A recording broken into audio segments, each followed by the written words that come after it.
general. So I have an experience like a Syrian and other Syrian. Assad regime start to catch all the journalists and he doesn't allow the journalists to enter inside Syria and see the war inside on the land of Syria. Any question about this point?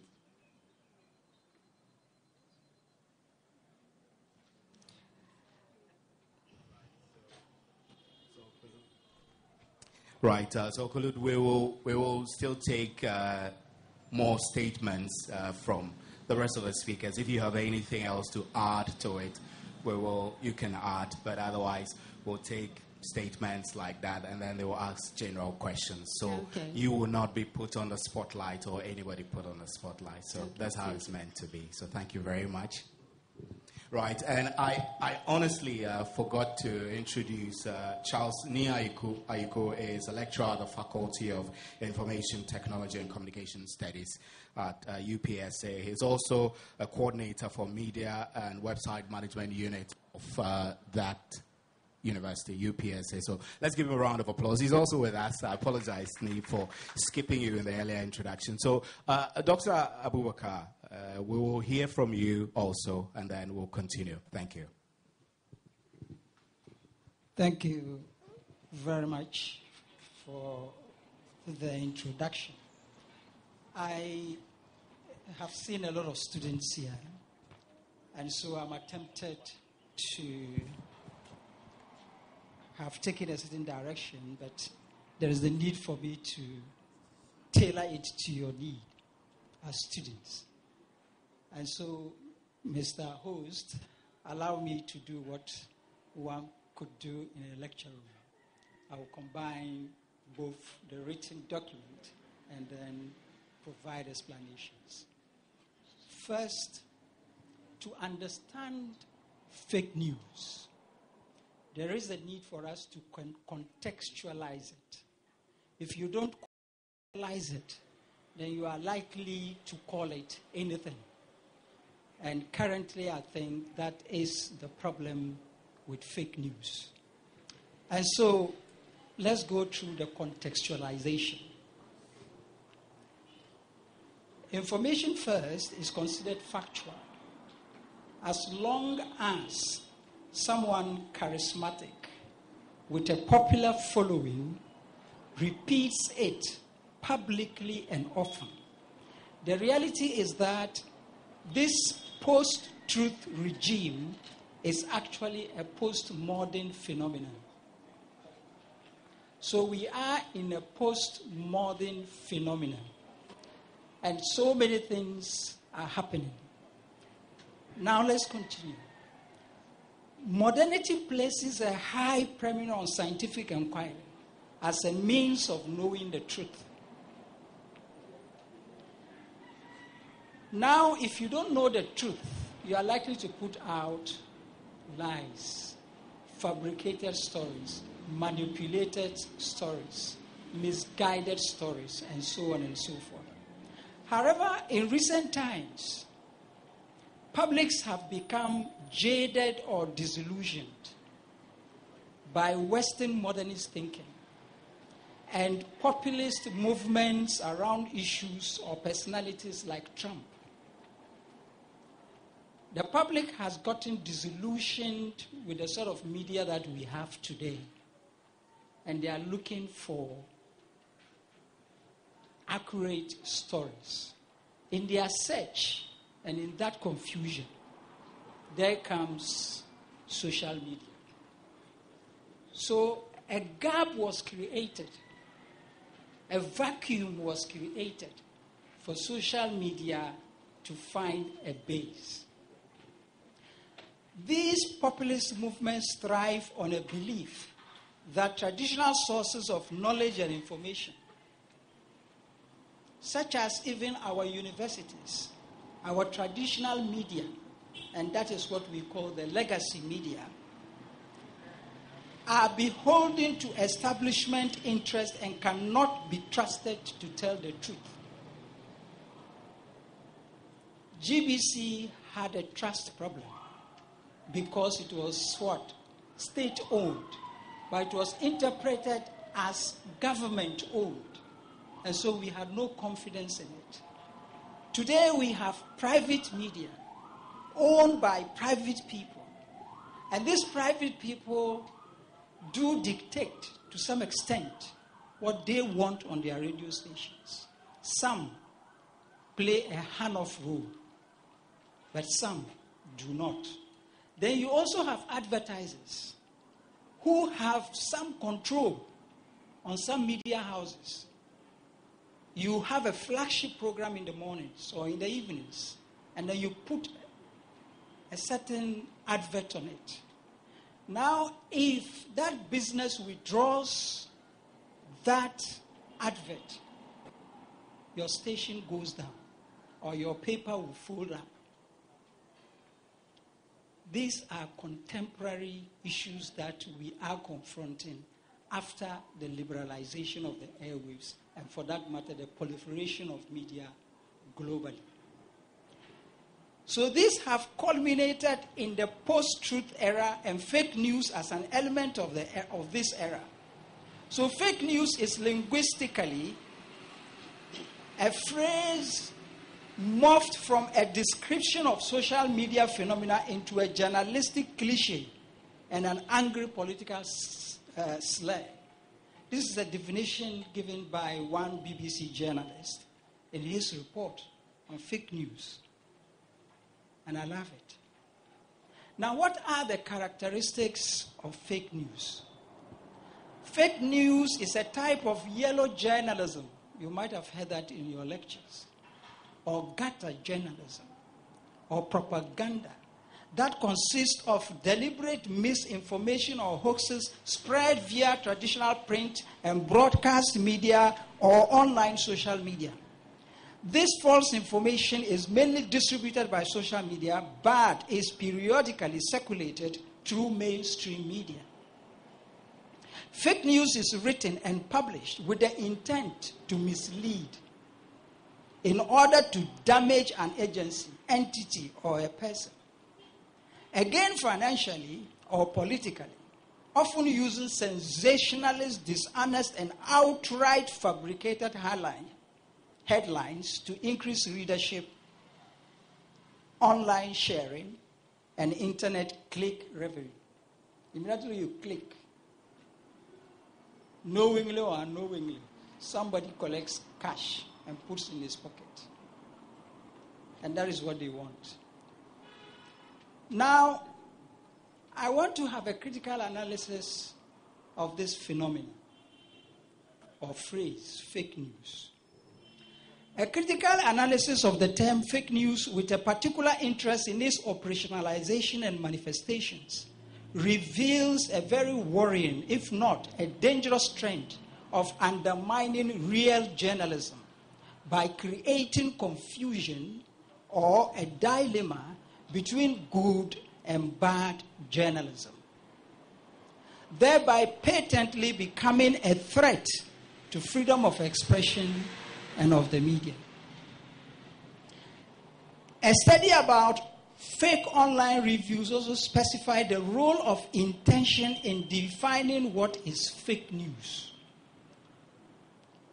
The study defines fake news from different perspectives. So you are likely to come across so many definitions. So if you are writing a paper on fake news, depending upon the context, if you are using misinformation, it has a definition. If you are using manipulation, it has a definition. If you are using disinformation, you have a definition. If it is legalistically crafted and you need that, then that is what you use. Unfortunately, in this country, we are yet to have an anti-fake news law. But some countries have started it, namely France, Germany, Italy, Malaysia, and there's some form of, competition to have one.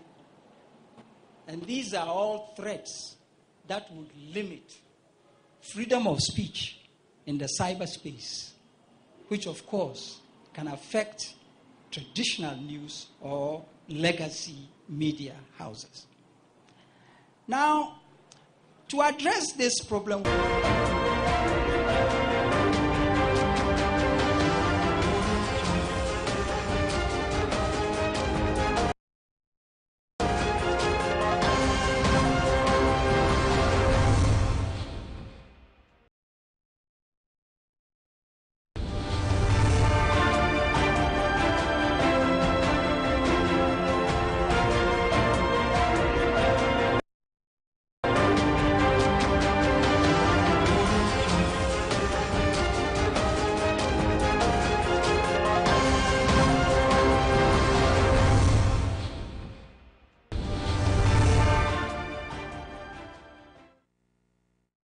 to report above all things the truth. Now, I'm not going to go into the philosophy of what truth is. But to cut everything short, fake news has created a big problem for traditional media.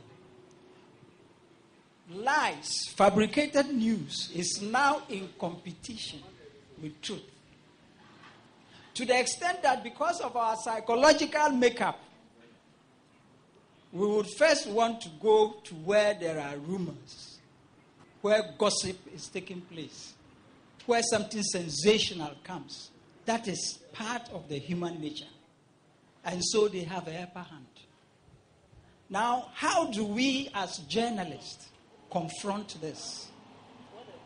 Unfortunately, journalism or the media as a whole cannot fight this alone. It must involve the people.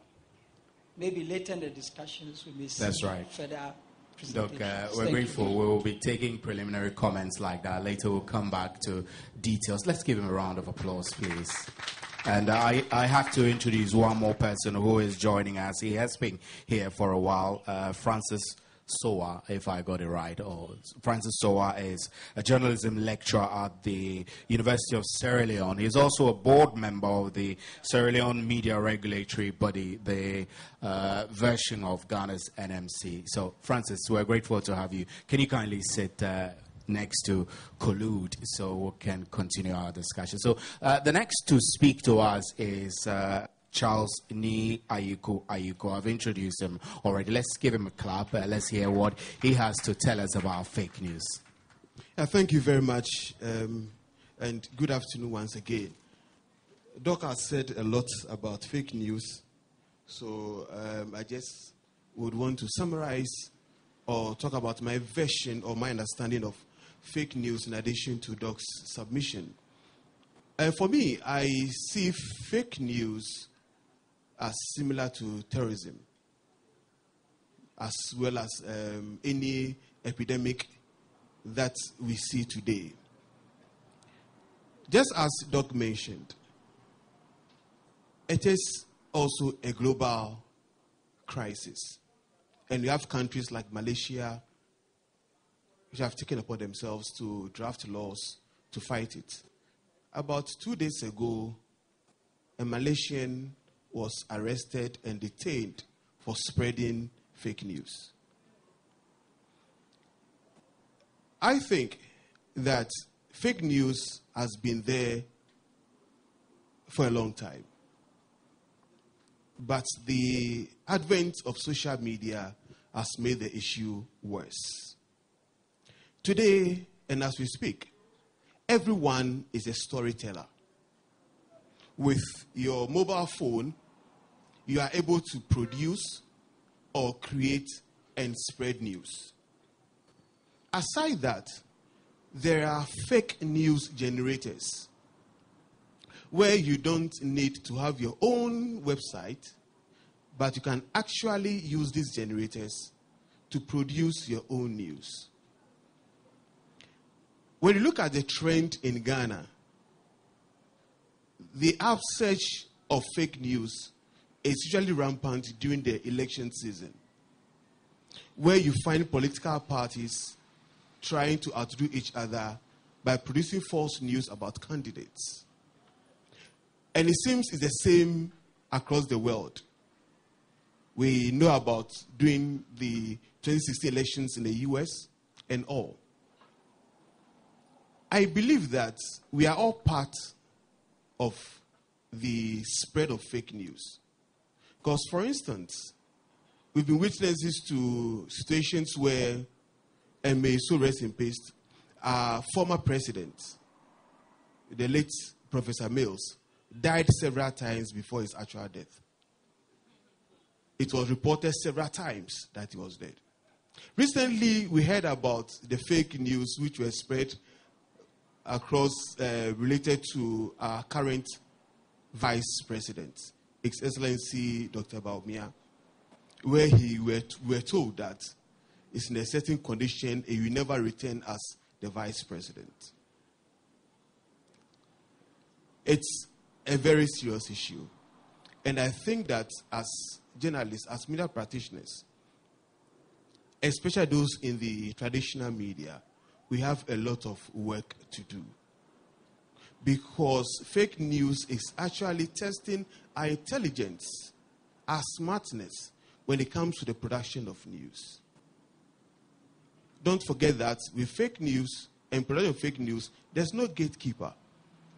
It is produced, no editor, no sub-editor, no supervisor, nothing. It goes out there. We also receive news items on our WhatsApp platforms. We don't cross-check, and then we send across. It is a serious issue. And I believe that as we go through this conversation, we would come to realize how best you and I can work together to eradicate or to wipe out the fake news epidemic. Thank you. We can do better for Mr. Ayiku. So now the turn of Silvio, Kombi Silvio. Let's hear from you, sir. Your experiences with fake news, what you think it is, and the threats to traditional media. Thank you very much. It's an honor for me to speak. Since I look to be the youngest at the table. And the honor for me because I've been trained as a journalist in Ghana here. And it's always a pleasure for me to come back to Ghana and do whatever I'm supposed to do when it comes to professional fields. As you know, I'm a Togolese journalist. I work in Togo. And, you know, Togo is going through a political crisis since August 2017. And it came to that one of the political party organized a rally. And they used to wear red T-shirts. And the second day, we got a lot of pictures of people in red T-shirts. And journalists have used that picture in their platforms, on their websites. And the next day, traditional media have also broadcasted that. But we came to realize that those pictures were not real pictures. Those pictures were from Kenya during another rally. So what I would like to say when it comes to fake news is that, you know, fake news is as old as the world.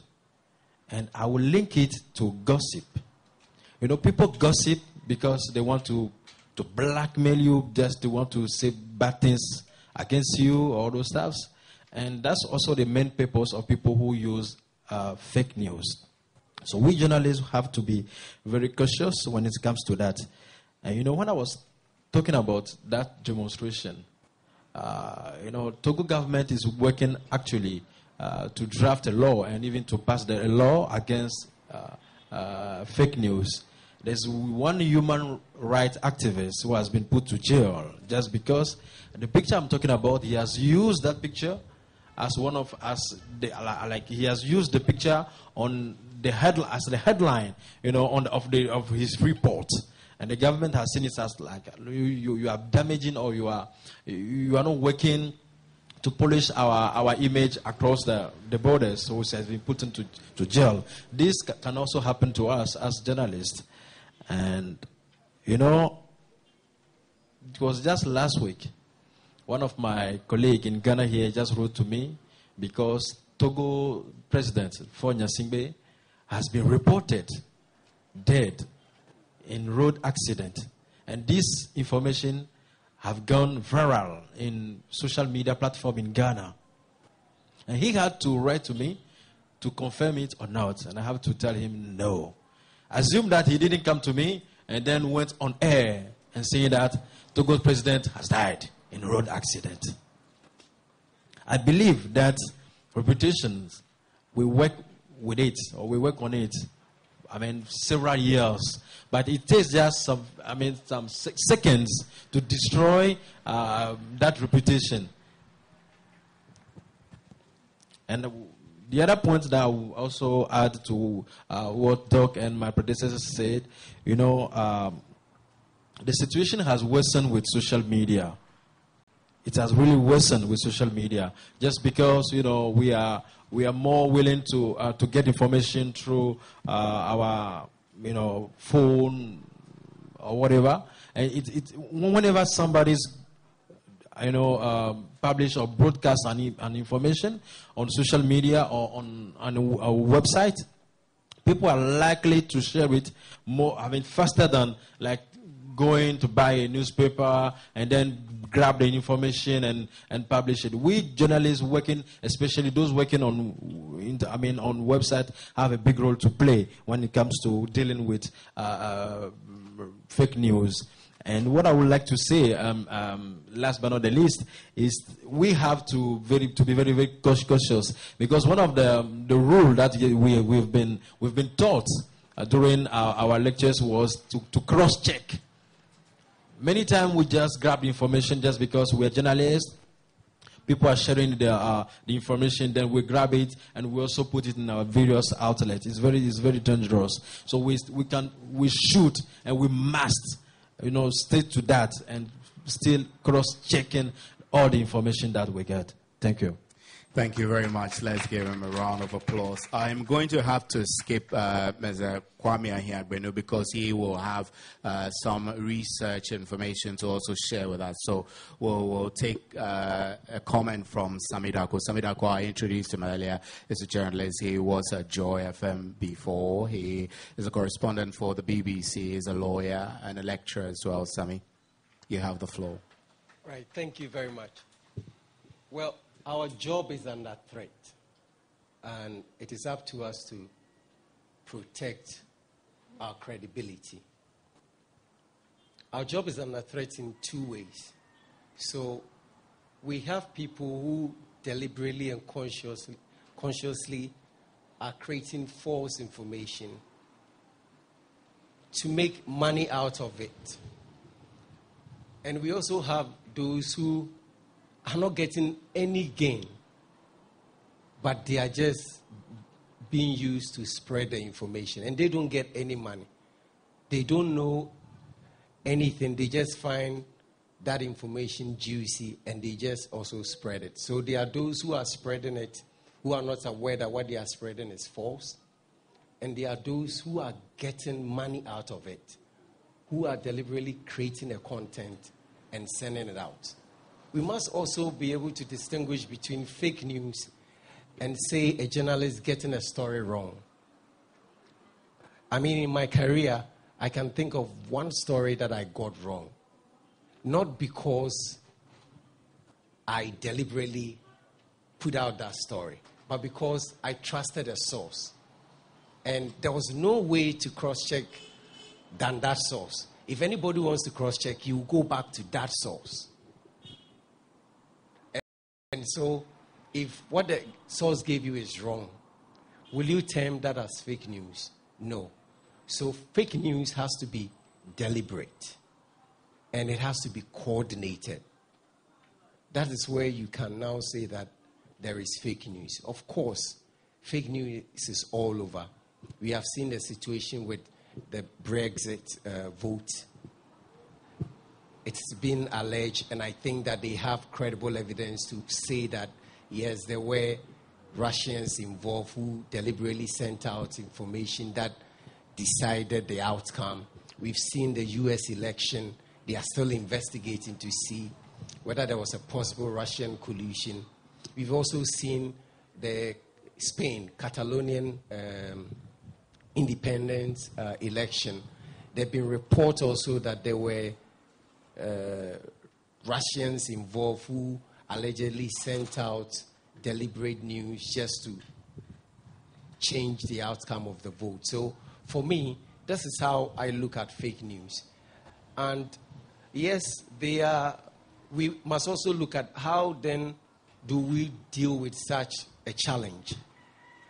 If you take Ghana, for example, it's already been said that we do not have specific laws that will deal with fake news. But it does not also insulate you from spreading fake news, because we still have remnants of laws that can deal with you if we can categorize what you've done under such law. So if you take something like, if you look at our Criminal and Other Offences Act, you look at causing fear and panic. If what you put out there, we're able to trace it to you and it caused fear and panic, yes, we can deal with you under the criminal procedure. Also, if what you put out there defames someone, that person can take a civil action against you in respect of defamation. But in terms of having a pointed law that deals with that threat, I'm yet to see it. Another thing I'm looking also is that if you take Ghana, for instance, we are more reactive as compared to other countries. You notice that Britain, US, and co. have started questioning social media outlets like Facebook, because they have identified such a medium as one of the fastest medium through which people are able to spread fake news. So they have started questioning them and tightening up their laws. I think that we need to also start doing something like that in Ghana, where we can get our regulators like NMC and NCA taking interest in some of these things. Before you know, we've had fake news influence things that we have done in this country. It can be our elections, it can be anything, but in this country, we are short of research, so we are not able to concretely know what exactly has happened to us as a nation. By the time we get to know, it's a bit late. It has to do with international media always digging and finding something about Ghana or Africa, then we all jump on it. Then the other thing I also forgot, and my colleagues have already captured that, has to do with this threat in our local media, where we are now all the time on social media picking up stories. And so we've left the agenda setting theory to everybody. Like Nee said, everybody is now a storyteller. We've left the agenda setting theory to those who are benefiting from fake news. And so now all they need to do is to create one story, and all the media houses, they jump on it. You see, everybody is doing it. That is also because we as media, we have failed to be creating our own local content. And we depend too much on what's happening on social media. So now many journalists on social media, the moment they hear something, one or two, they go. At the BBC, for instance, you notice that with international media, it's very difficult to find them spread fake news, because we have what we call a three-step approach. And I'm not going to disclose that three-step, but it's a three-step approach that even if they say the president of Ghana is dead right now, you just can't break that story. You need to go through that three-step approach. By the time you are done with it, if it's fake news, you will know. But I think that locally we have not been able to develop such a system. Everybody is in a rush. Everybody is in a haste, because just like we have too many banks, now I also think we have too many media. Of course, our laws allow, Article 21 allows freedom of speech and expression, and also establishing a media house is not so difficult. So I think that we have too many media, and now they are all fighting for the same story, and there isn't much creativity within our media. There isn't much investigative work within our media. We are always dependent, and so we become very susceptible to fake news. And I think that as a country, we must start looking at it. Also, as us as students of journalism, it's time for us to also start thinking about content. I see a large gap that those of you in the media schools or in the journalism schools, you can feed into this by just creating content. People are looking for content. I tell you, as I sit here, I have so many opportunities. There are a lot of opportunities that says, create content for me, and I will pay you so much. So I think that it's time for us to be looking at creating content. And I'm assuring you that you get a lot of money, and not these peanuts that you get by following stories every now and then, an assignment. And the last one I will look at probably will be that I think that fake news is also gaining momentum because of partisan media across the world. If you look at US, for instance, their media is partisan. You have Fox, you have CNN. That's why Trump, by the way, I'm a Trump supporter. Trump will always say fake news, CNN, because the media has become partisan. And it's not just Ghana, globally. And they become partisan because some people are paying, just like Doc said earlier. Someone is paying, and the one paying is pushing a certain agenda. And so we become very partisan. The second one is also that we have itching ears. I think that we have become too good at fooling ourselves, at believing falsehood.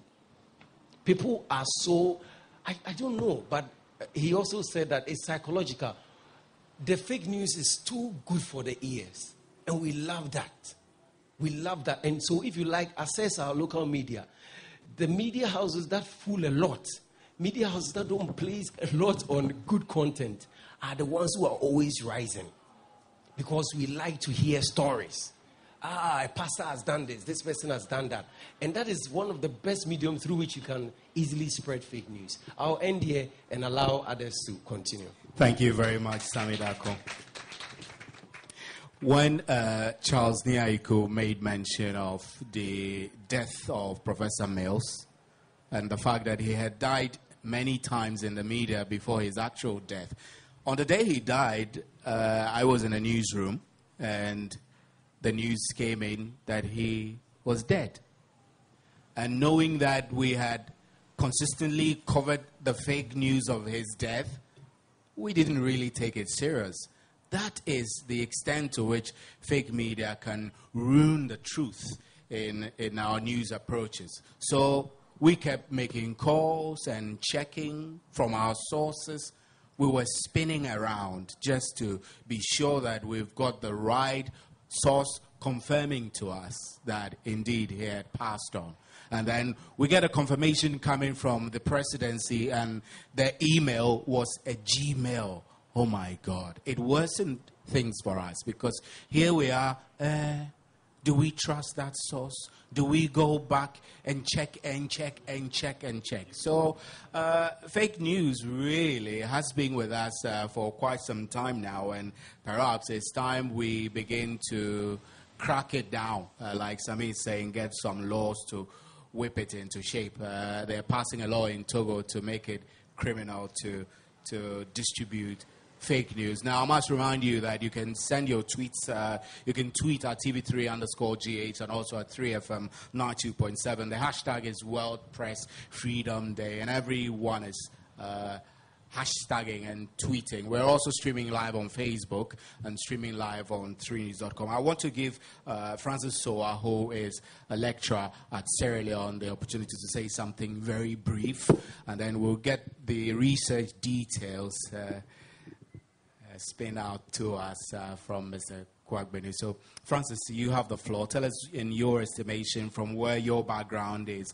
the threats fake news has posed to you. You're coming from the media regulator. What is the regulator doing in Sierra Leone to curb the proliferation of fake news? Let me start by saying thank you very much for this opportunity to share some few thoughts on this issue. You've just made a reference to the incident relating to the death of the president, the former.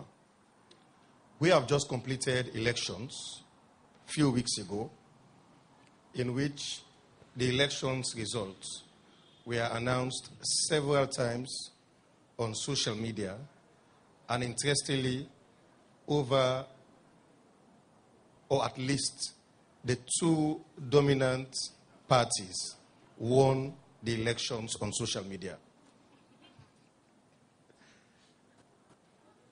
The APC and the SLPP will tell you, we've won the election.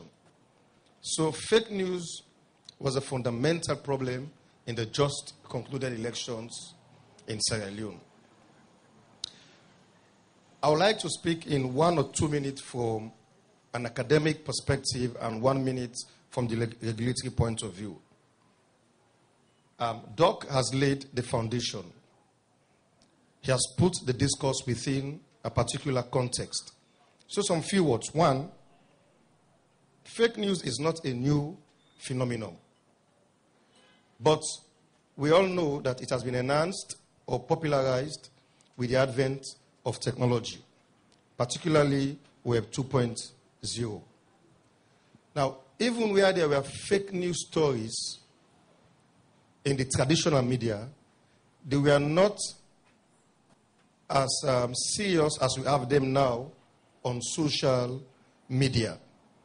So the first problem I have with fake news from my perspective is that fake news is not a part of any accepted journalistic paradigm, particularly when we refer to issues relating to professionalism and ethical considerations.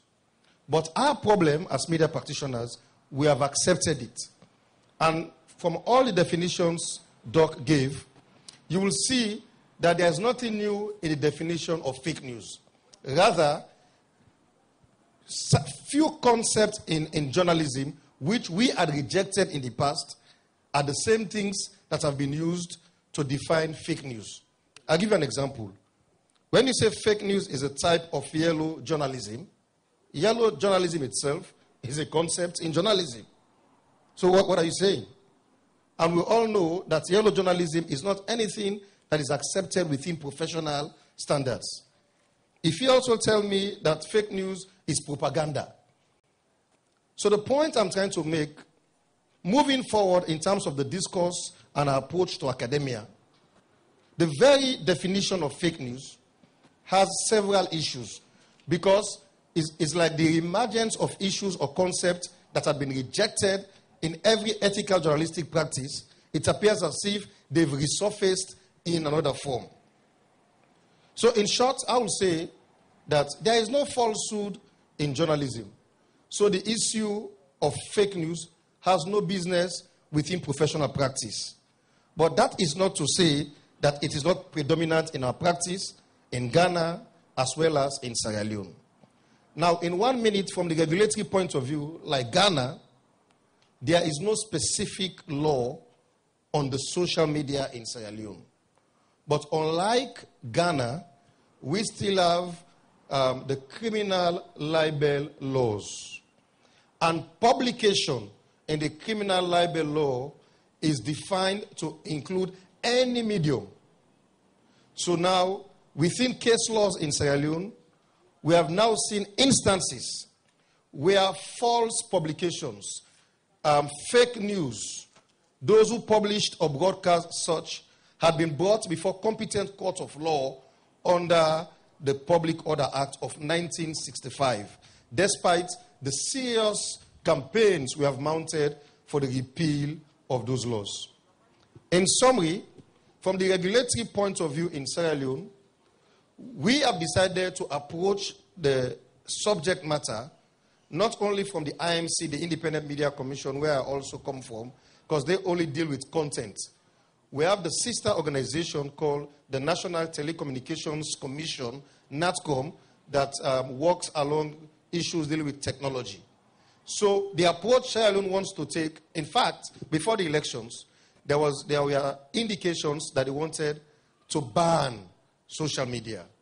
But civil society groups, the media, we came out and we condemned that. So now we are moving towards regulation. And our first approach this year is to do what we call a national dialogue on social media generally before we look at issues of fake news. So there are no laws as we speak, but there are existing laws that can be brought in. And from the regulatory point of view, we want to have a more diversified approach, bring in more voices, have a consultative approach in terms of dealing with the issues of fake news. But it's a serious problem in Sierra Leone, and journalists, sadly, we have had instances where journalists have published and broadcast content that have come from the social media that were completely fake news. I think I'll end on this point. Right. Thank you very much, Francis, for that insight. So now we will take the comment from Mr. Ahiagbenu from Pen Plus Bytes. Let's give him a round of applause. Thanks very much, and it's quite exciting to be here, especially sitting at the same table as Dr. Sadiq, who helped us cut our teeth in journalism. Okay, we set out to do a study on fake news in Ghana from the perspective of media, because we realized that there was lack of evidence in that area. Now, what is our bigger picture? We realized that fake news is a function of trust. When we start having fake news in any news ecosystem, it leads to what? Lack of trust. And that lack of trust will not wrap only on the media, but also on institutions. Take, for example, GBC had the misfortune of publishing that the former president of South Africa, Mbeki, died. And people go to GBC because they believe that, look, when you go there, you will get information that you can trust. So it tells you that fake news issue is quite deep. And that brings me to two issues. One, it's very difficult subject matter to define. So we need to realize the difficulty in that area because its manifestation, the evolution is happening. And we don't know what shape it will take as we proceed. The second issue is that you and I can do something about it, but there's no way we can eliminate fake news in our ecosystem. So we should not think about elimination, but what we can do about it. From our study, we realized that fake news is not only pushed by human beings like you and I, but technology. Now we have bots that are generating fake news. So it means that the issue goes beyond what humans are doing, the ability of artificial intelligence that can push content in a manner that if you want to try to maybe send rejoinders or try to do something about this content, you cannot do so. So our paper wanted to look at three issues. We wanted to look at the extent of fake news challenge in Ghana today, how does it manifest itself, and more importantly, what we can do about it. Some of our findings. Before then, we interviewed 154 newsrooms throughout the country. So the 10 regions of the country was covered. So that gave us a representative data. And if you know media in Ghana, radio is quite prominent. So most of the respondents automatically came from a radio station. But we took steps to ensure that we have radio, we had print, we have television, and also converged newsroom, because these days a lot of newsrooms are doing converged, which means that they have multiple platforms that they're delivering content to. So our results have to be situated in that context. One, we realized that most of the newsrooms don't have any system in place, both offline and online, to check for fake news. As maybe my colleague just described the option at BBC. They don't have a system in place. Two, related to that, there is no budget to check fake news. It's important because if you want to deal with fake news in a newsroom today, you need resources, and that have to come with some budget.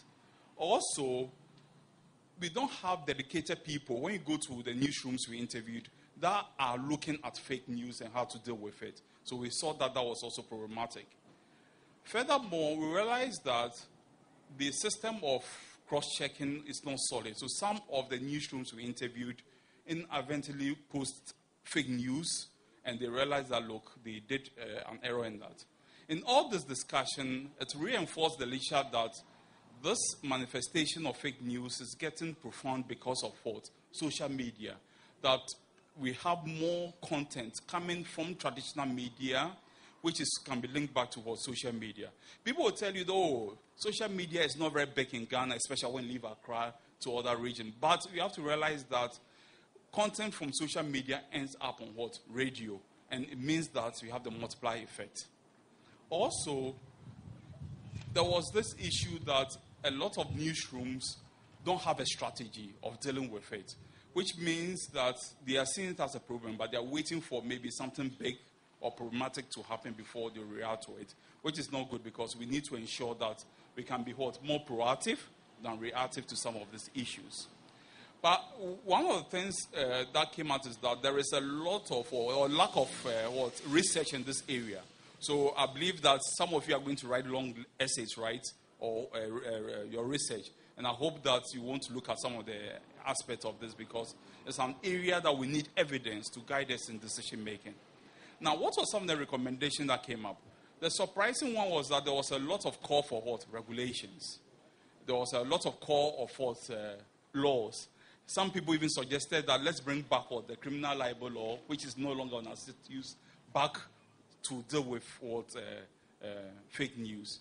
And we have to realize that any regulations is quite problematic because it means that who would determine or decide, my colleague Francis from Sierra Leone, who decide that this is fake news, so it should be punished.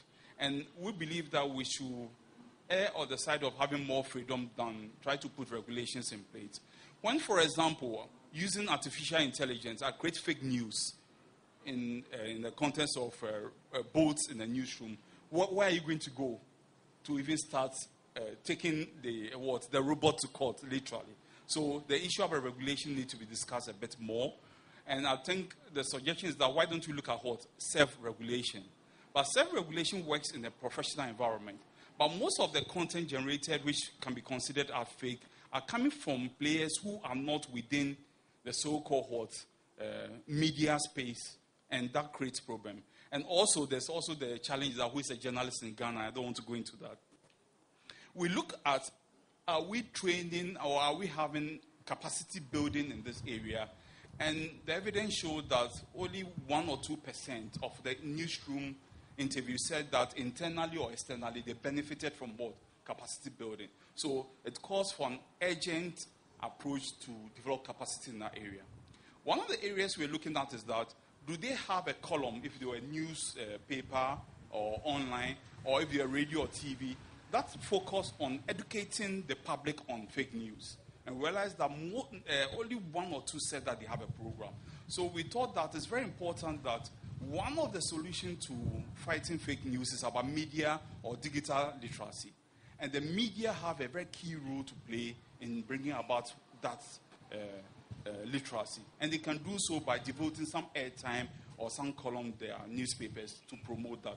But they can only do that if they train themselves or they know the issues or are able to find the resources in that area. Another issue that came up was collective action. How do we ensure that this issue cannot be a fight by the media alone?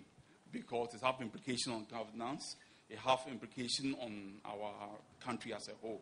So how do we ensure that all stakeholders can come together to ensure that we can all work to ensure that the fight against fake news is not a preserve of few, but the collective? So to conclude my submission, the paper points to the fact that fake news is a reality in the country today. The manifestation is at an infant stage. But that don't mean that tomorrow it will not blow out of proportion. So it means that today is a good time to deal with it. So we are happy to be part of this program that try to put this on the national discourse. And we need to do more of this so that we can find solution to it, because fake news needs solution. If we don't find a solution, we are going to have lack of trust in our institutions, and that will go to weaken our democratic experiment or wherever we are with democracy. So thanks very much. Thank you very much, Mr. Kwame Ahiagbenu from Pen Plus Bytes. We can do that better.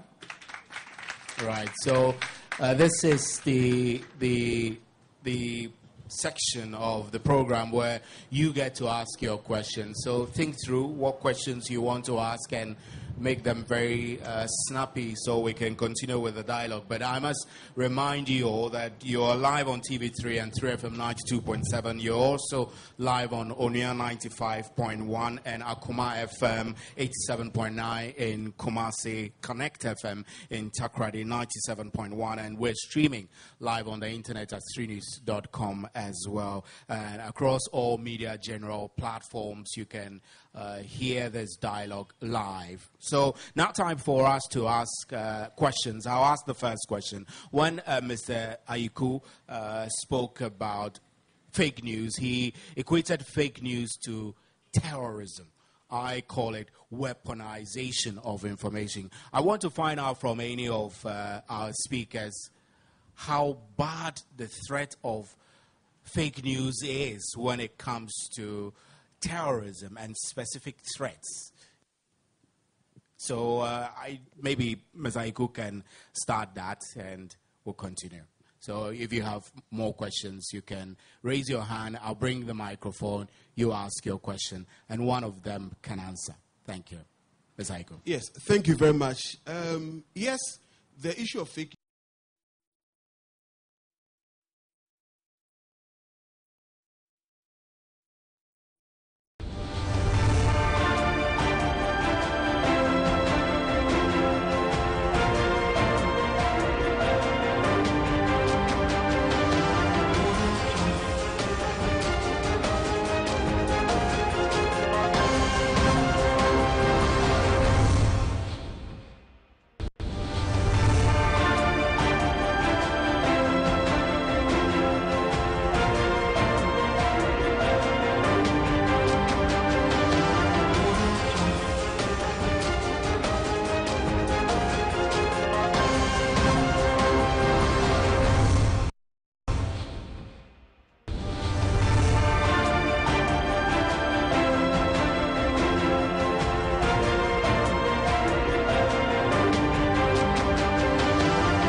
Yes, Jordan Ayew now with a chip.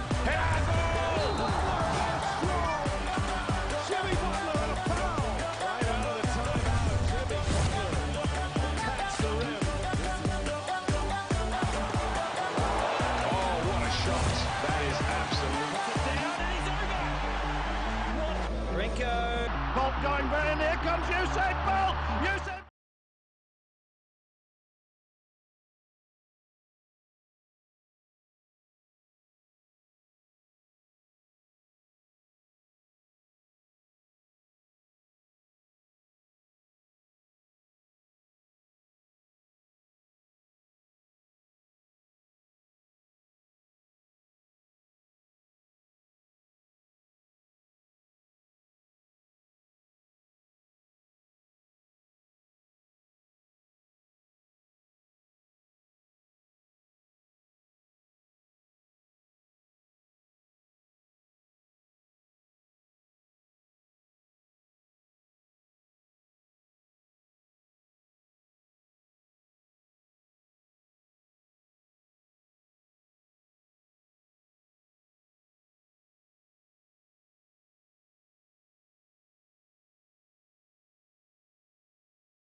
But before I ask my questions, I would like to ask Mr. Samedakun why he wouldn't share a 3-step approach with us, so that we can really authenticate news. You mentioned it, so I think we will need some clarifications on that. My first question is this.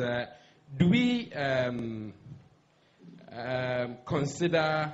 Okay, let me... Yeah, I think it appears a lot of news is coming from social media. Yes, and so do we have to cancel out news or rumors from social media completely, especially when we encourage citizen journalism? Right, so yes. I'll let... okay, so and is that I have question? another question. Second question, right? Yes, and then Dr. Siddiq, how do we handle falsehood or propaganda from authorities or politicians, especially when statements from such persons are also considered as sources of news? Sometimes politicians spread propaganda on live TV programs and radio programs and try to force it down on us to accept them as the truth. In such cases, when you, the journalist, realize that whatever the panelist is saying is false, do we categorize such moments or such questions as fake news, especially when they are insisting that whatever statements they are making are the truth? Right. Doc will answer that question, and then we'll continue. Thank you very much. Who has another question? We'll take the answer. So Dr. Siddiq Abubakar will answer that briefly, and then we'll take another question. Yeah, my name is Fred. So let him answer so that we can do it that way. With the question that has to do with politicians forcing down a story down your throat, I don't think that should be a problem. Unless, of course, they are your paymasters. If they are not your paymasters, you are independent. If you don't collect brown envelopes from them, they can't do that. Even GBC today, it's not that way. That is one point. Secondly, as a journalist, you are a gatekeeper. You are just like the watchman who has been given that responsibility of ensuring that no other person other than those within this particular compound should enter. And then you allow somebody you don't know to enter. What have you done? You have breached the regulations. So you could be sacked. Now, it is because social media doesn't have a gatekeeper, and I think one of our colleagues mentioned that everything goes. If we allow politicians to speak to us, dictate to us as to what we should write, what we should say, then frankly speaking, you don't belong there. Because that shouldn't happen. If it happens, you are equal to that person who is on social media. So maybe the best place for you is on the social media platform. What you should aim at is the truth. I have some problems with so-called objectivity or subjectivity. All of us, as we sit here, as editors, we construct news. So journalists construct news. The difference between the construction of news on that platform to that of social media is that social media news is co-constructed between the people who receive the information and the gentleman or lady who writes the information. Is co-constructed. Because you know that this is their psychological makeup. They would want to listen. And they also inadvertently, in themselves, know that they will visit that site.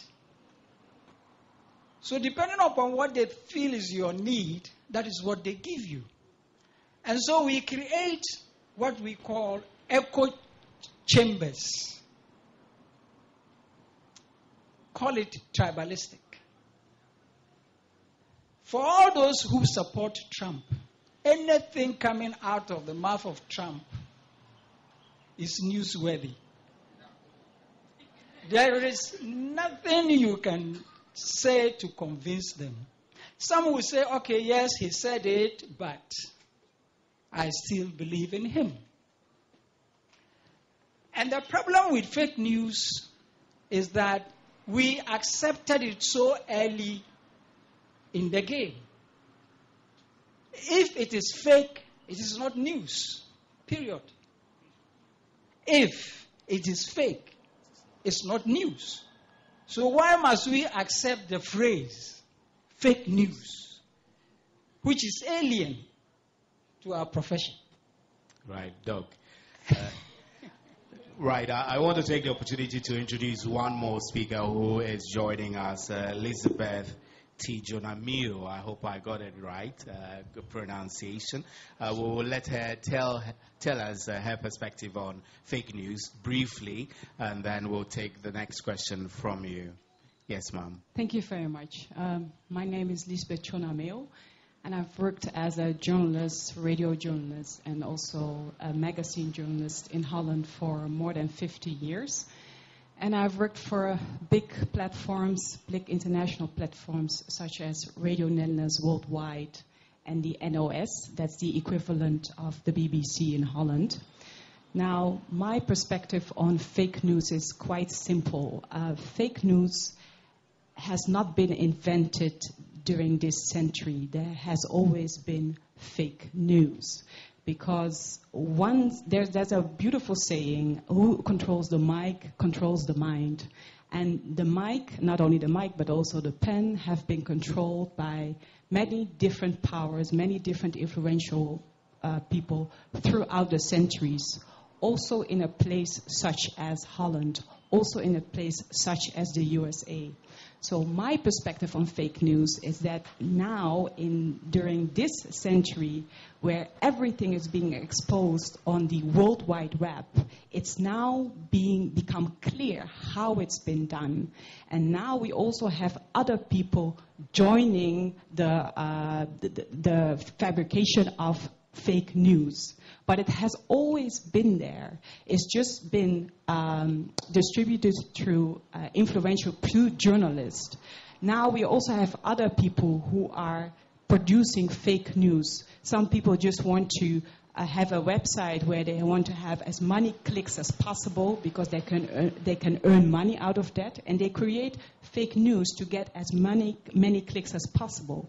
But you also have people who try to control others, who try to control the way a whole nation thinks about a president to be elected. They also use fake news to control people, their mind. So it's not something that has been just happening this century. It's been happening throughout the decades. And people have been researching about it. People have been writing about it. But they have not been taken seriously.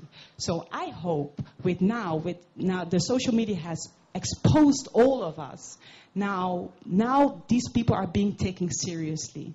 So that's my perspective. Thank you very much, Elizabeth. Kombe Silvio, you have something to add before we take the question from you? Sure. I think there was a question. As there was a guy asking, how do we deal with rumors? How do we deal with citizen journalists? I would just say, let's deal with them as we deal with information. We don't take just information as granted when we get it. What we do is to check, cross-checking. Yeah, to check and cross-checking. Sami just said, that BBC or CNN, BBC has a platform to cross-check information. Not just BBC. CNN has one. Also, Deutsche Welle also have a platform to cross-check information to know whether it is fake news or good news. And also, one advice I would say, most of the time we are rushing for breaking news. When we get information, we think that I'll be the first person to broadcast that information. And most of the time, we broadcast the information and we realize that is fake news.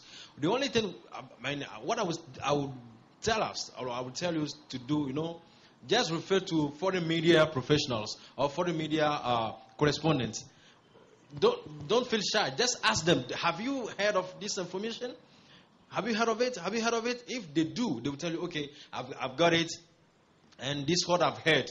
And then you can also move ahead and also cross-check whether the information that you've heard it was good information or rather fake information. Thank you. Thank you very much. And Samidako want to add something to that. There's something I just want to add. It looks like we are expecting people to be good. But human beings are naturally animalistic, brutish, and devils. So I don't think that my job here, I'm not even thinking whether we can minimize this or anything. It's even going to get worse, and it's getting worse. So yes, it's been there over the years, but with time, we still get bad human beings. So it's still going to be there. There is nothing we can do. The only thing we can do is probably what the research pointed out, education. And then I believe that we should also start having regional fact-checking system. Like the EU, they have the East Stratcom task force. They do fact-checking on stories and just bring out that this is authentic. So we in Ghana, for instance, must agree on an independent fact-checker so that when something happens, the fact-checker easily comes in and say, this is fake, this is true. Because, listen, if we leave it to the politicians, you won't go anywhere. They will defend it to death. So you never tried. The same thing in West Africa and in Africa. We need to come up with a fact-checker. That's what I Right. Thank you, Samidako. Let me take the next question. I'll give Dr. Siddiq Abubakar the opportunity to also touch on a few things before answering your question. So introduce yourself and ask your question, sir. My name is Richard Amwa, GRG student, level 300. My question is, we know that the role of the media is to inform, to educate, and to entertain. It seems that the owners of the media only focus on the entertainment aspect by employing comedians, actors, people who are not journalists. And we read one story from the graphic that Dr. Oponi has sued one media house and one actor. So don't you think that are the main causes of fake news in the mainstream media? Thank you. Right, thank you very much. Like Dr. Siddiq said, if it is fake, then it is not news. We'll take one more question, and then, so yes, please ask your question. Can you kindly be on your feet and introduce yourself and ask your question? Thank you. I'm Abdullah Salma, a Diploma 2 student of the Ghana Institute of Journalism. Please, my question is, don't you think the law also has a hand in this? Because the law gives us the right to information. We have the right to give out information. So if the same law, for instance, media houses now, recently, we have a lot of media houses battling to be the first to break the news. So, and with that, they also think about themselves. They have followers, they have viewers, they have listeners. So sometimes, even when they bring out fake news, coming back to tell the public that it's fake, they think it's going to ruin their reputation. People will no longer listen to them. So they prefer to keep mute on the wrong information they have given them to come back and tell us the main truth. And the law give the right for us to give out information to, if you have to tell a media house that what you said is fake or you don't have the right to bring out this, or they will tell you that they have the right to bring out this information, and they rush to bring out information because of the audience and their viewers. So what would you tell those media houses? Right. So I'll put those questions to. You want to start? Okay, that's fine. Okay, I think the interesting point you made about media. You have to realize that currently media is a business. You don't expect the businessman to put X amount of money and not get the return. So if the entertainment to get their return, they will go for it. And that's why there was this call for having the so-called public sector broadcaster that would try to do some of these things, which may not have commercial undertones to them. So the reality of our situation is that we're not going to have, as Sami said, that look, good behavior from everybody across. We're going to have all these things. So we need to understand the ecosystem and deal with it in a manner that will ensure that we can get the best out of it, rather than to suggest that, look, if you have a radio station, make sure that you do the inform, educate, and all that. It's not going to happen. Within the entertainment, can we get people to start talking about fake news?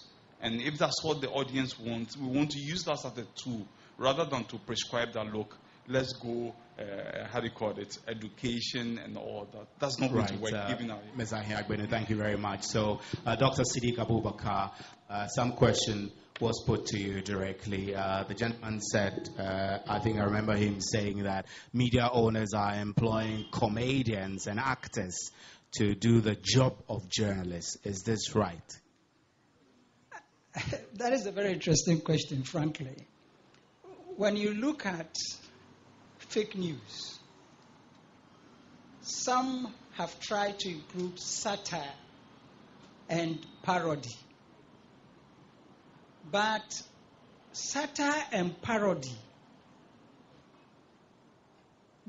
does no harm. They just fool you. But there is that understanding between you and the comedians. You get it? That this is for amusement. And so they do it that way. It doesn't raise any problem at all. But if you put a comedian to cast news, and that understanding is not there, that, oh, it is a holiday and so we are bringing in so and so, blah, blah, blah, people will not take it serious. They will laugh at it because it's amusement. So that rule must be set. Your listeners must be pre-informed. You have no problem. Satire and parody in the U.S. has played a very important role as part of news. But how you use it is the problem. Let me give you a typical example. As everybody here has said, that this sort of fake thing did not start today. One of the first radio stations established in the U.S., in fact, the very first one, did wrong, and made about 1 million people to start running helter-skelter in Philadelphia. What did they do? They brought comedians, artists. They brought all sorts of people. And the theme was invasion of the world. And they did it as if indeed the world was going to be invaded. That was when the American government decided that no, if we don't control this, there's going to be a problem. So indeed, it's an old thing, but it's supposed to be alien to newsroom practice. I'll come back to something that I wanted to explain because most of us here are students. When we talk about fake news, we should make the distinctions. And if you are able to make the distinctions, you have no problem. For instance, we have misleading content. And with misleading content, what it does is it frames the news in a particular way. And then it could frame an issue or frame a personality so that they will achieve the aim of deception. They will mislead you. In visuals, it's done where you can take off my brother's head and put it on my body. It's misleading. So, in our newsrooms, these are not new things. And they never created the sort of fury that we have today. Secondly, we have imposter content. That one is pure impersonation. Somebody would decide to impersonate another individual, or even the source of the story. This is also not new in journalism. It is not. Then we have false connection. False connection. Visuals, headlines, captions that have nothing to do with the content. You read the content, you read the headline, they don't match. So that headline has a purpose.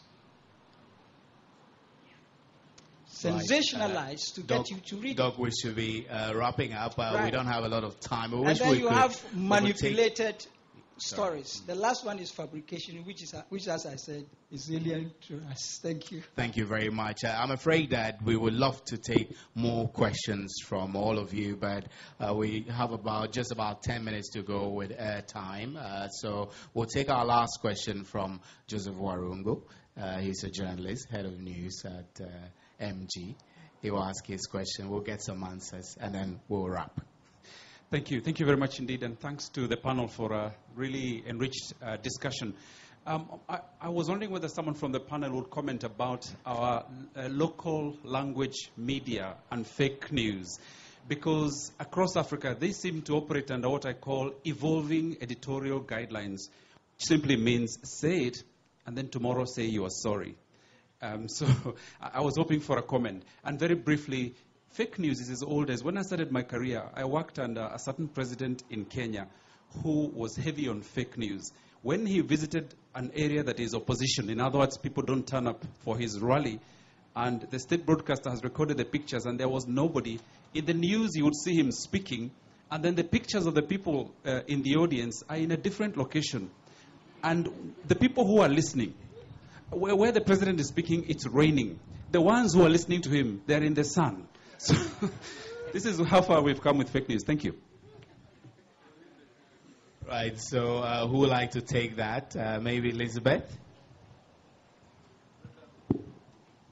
And Francis, so you haven't taken a question. Maybe we can get some view from you as well.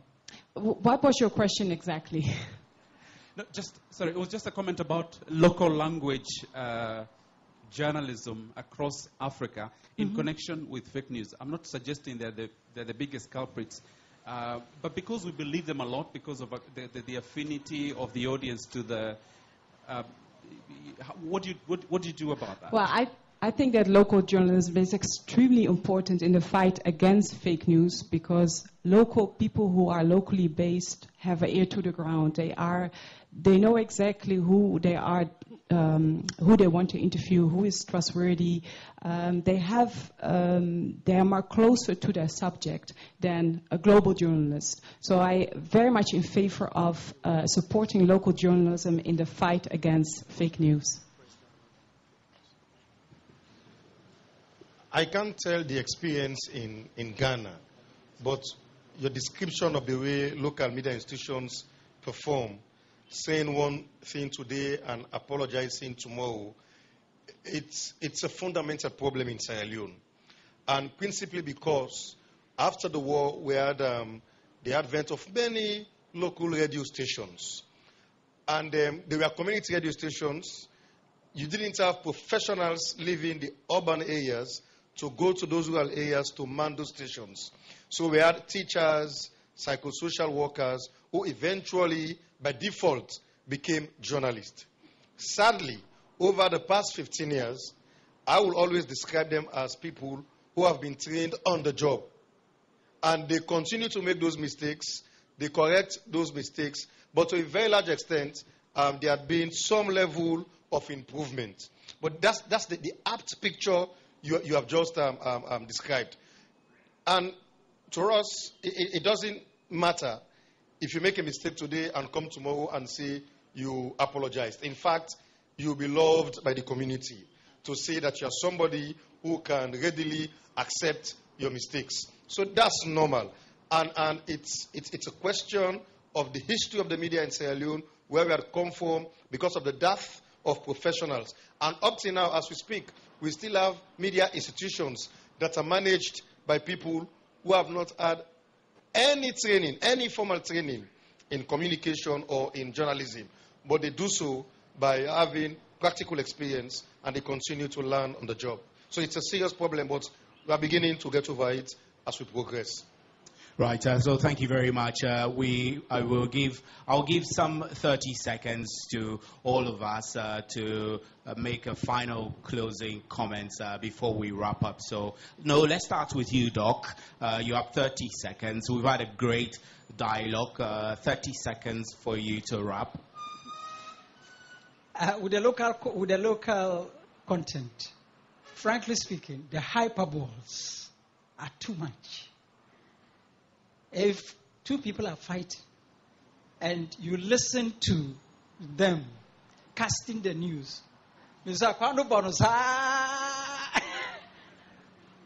that is so sensational that even you listening think that it is you who is about to be beaten. And then the translation, the exact translation of what has happened is always missed. So it's a problem in terms of carrying news as we are supposed to report in the third person. Right. But this person is sitting there reporting in the first person, which is not done. You get it? He wasn't there. He has been told. Now he is blemishing it. So it's very bad. Finally, I think it is important for us to begin to learn real journalism whilst we are at school, so that when we go out, we will not find ourselves in a situation where we will do what others who have not gone to school or who have not practiced do. Because now non-journalists and journalists are competing to report and for news, which under normal circumstances shouldn't happen, but it is happening. What do we do? Right, Doc, we're grateful. Mr. Inyaiku. Yes, thank you very much. And as I mentioned earlier, fake news is a global crisis. Yes, but before we go, I just have some few points that I would want us to take with us. One, when your friends and family share stories from this fake news website, please try and let them know about it and advise them to take it down. And also, don't automatically share stories, especially on your WhatsApp platforms. Take time to cross-check its veracity before sharing. And also be very careful about these fake news websites. They usually have very strange names. If it has a strange name, be very careful about it. And do some more research before sharing content from that platform. And I'm also calling for a law that will check fake news, just as Malaysia has done. And for our media owners, please invest in good training for our media practitioners and journalists. Right. Thank you. Ms. Aiku, thank you very much. Kombe Silvio. I'll just put 2 points. There is a trend actually in Togo, but unfortunately it's in local language. People just take a picture that they find on internet and make a comment, and at the end of the day, they say, me. Like, share it. If it comes to you, people, you don't keep it for yourself. Share it. Please, don't work with it. Don't work with it. That's my first point. And the second point, I'll come to it again. Do not run after breaking news. Because for me, I don't run after breaking news. Breaking news, before me, I break news, it comes to me by itself. I don't run after it. If it comes to you, cross-check. Don't just rush because we want to be like the first people. Like people say, okay, this guy is a good journalist because he's the first person to do. No. Don't do that. Because at the end of the day, you end up being like not professional. Thank you. Thank you. The reality of our situation is that fake news is here to stay. We need to recognize that the implication of fake news is quite serious, largely because it's going to impact on trust in news, trust in institutions, and trust in democracy. So we need to do something about it. What I'll call for, back to Diva, that laws are fine, but we need to go beyond laws and look at how we can create an environment where literacy, this time I'm talking about media literacy, I'm talking about digital literacy, is totally saturated in our environment. So our people can begin to see through some of these things. And yes, that could not be the only solution, but I believe that we need, and everybody here can contribute in one way or the other to ensure that we are all educated so that we can help fight against fake news. I think that this is the time for those of us in journalism to be more credible, because our job is under threat. People will come to the more credible sites to cross-check. So we have to remain credible. That's the only thing I can say, because there will be fake news. I'm even sure when we go to heaven, there might be fake news.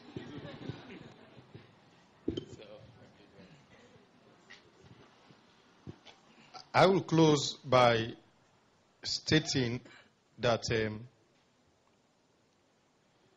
if fake news is published with an intent to mislead or to damage an institution or a person, then it means we have no business to go down that path as journalists. And also, even if fake news is going to stay, and I believe it will stay, there must be a distinguishing line between our job as mainstream journalists and those who call themselves citizen journalists. Those defining lines must be upheld, and we must keep our heads above water to maintain the sanctity and dignity of our profession. Yes, my last remark will be about you, actually. I'm an educator myself, and I'm very happy to hear the questions coming from the audience today. Because I really believe that we now have a chance to reinvent journalism. We have been talking about journalism is to educate, inform, and to entertain people. And I've been hearing this slogan over and over again. It's an old slogan coming from the BBC. We're now in a different era, and now we can actually reinvent journalism again. I would want to add another slogan. I would want to replace the old slogan with a new one, such as journalism for social change. Because if we really want to see a change in society, we can be a tool for that. We as journalists can be a tool for that. And I'm looking at your generation, not my generation, your generation. So see this as an opportunity to create better websites, better news institutions, to become better than the mainstream news institutions what we have today.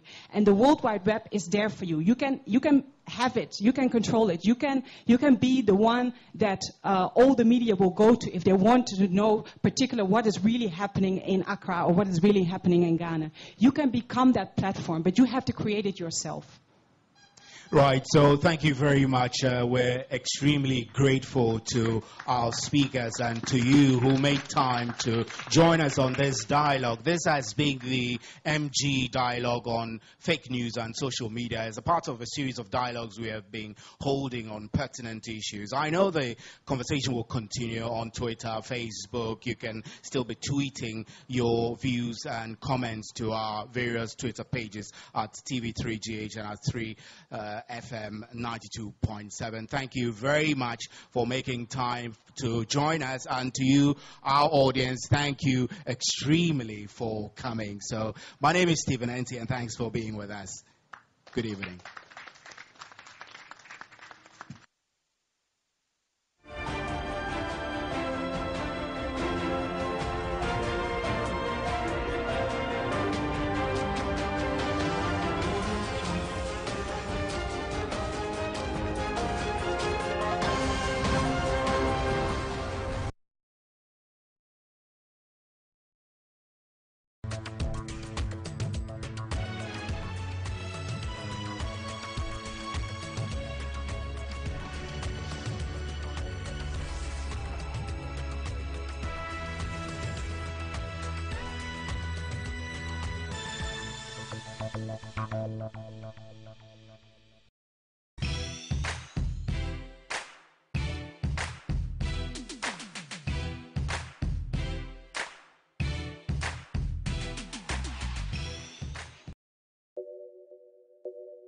Babu,